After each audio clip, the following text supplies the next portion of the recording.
Selamat sore Ibu dan teman-teman sekalian. Kembali lagi bersama saya Nirmala Pasaribu, tim 102024011 Distikes Santa Elizabeth Medan, Prodi Manajemen Informasi Kesehatan.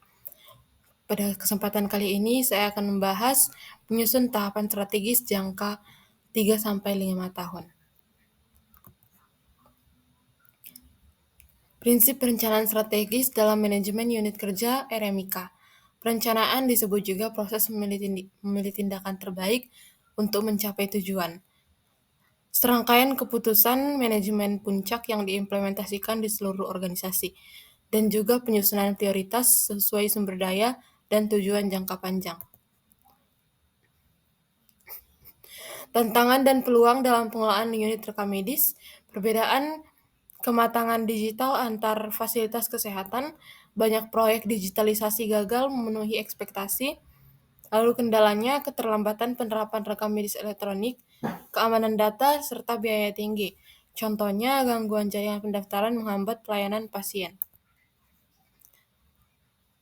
Struktur dan elemen penting dalam rencana strategi.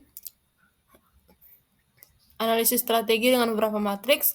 Yang pertama SWOT, Strength, Weakness, Opportunity, Threat, lalu Space, Strategic, Position, and Action Evaluation, lalu BCG, Boston Consulting Group, IE, Internal External, dan Grand Strategy. Kondisi aktual RMIK yakni SWOT dan gap analysis. Strength-nya yakni keunggulan dan kelebihan internal, weakness keterbatasan internal, opportunity peluang eksternal untuk berkembang, threat ancaman lingkungan yang merugikan. Tahapan strategis pengembangan RMIK, yang pertama itu pertanyaan kuncinya siapa pelaksana, apa tindakannya, bagaimana mengelola proses. Implementasi strategi yang pertama, penerjemahan Renstra ke rencana operasional, lalu komunikasi efektif dengan staf dan stakeholder, lalu pemetaan sumber daya, dana, SDM, dan teknologi, lalu pengembangan kapasitas SDM, lalu optimalisasi proses kerja, lalu pemanfaatan teknologi informasi, lalu monitoring dan evaluasi berbasis indikator kinerja, dan yang terakhir manajemen perubahan dan adaptasi organisasi. Indikator kinerja utama atau KPI dan implementasinya. KPI itu adalah alat ukur kinerja organisasi, divisi hingga individu. Tujuannya untuk menghubungkan visi misi dengan strategi aktivitas. Ukur tren kinerja dan bandingkan dengan standar. Jadi dasar penghargaan dan konsekuensi. Syarat KPI yakni yang pertama terkait sasaran, terukur dan kuantitatif, dapat dibandingkan, ada bukti capaian, serta terikat waktu. Kita masuk membahas kasus. Kasus yang pertama, suatu rumah sakit sedang menyusun rencana strategis 3-5 tahun untuk unit kerja rekam medis. Tim manajemen menggunakan alat analisis yang dapat memetakan kekuatan internal dan peluang eksternal untuk merumuskan strategi terbaik.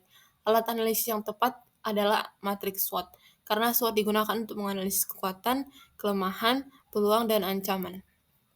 Kasus yang kedua, dalam implementasi strategi pengembangan RMIK, terjadi masalah jaringan di bagian pendaftaran sehingga pelayanan pasien terganggu.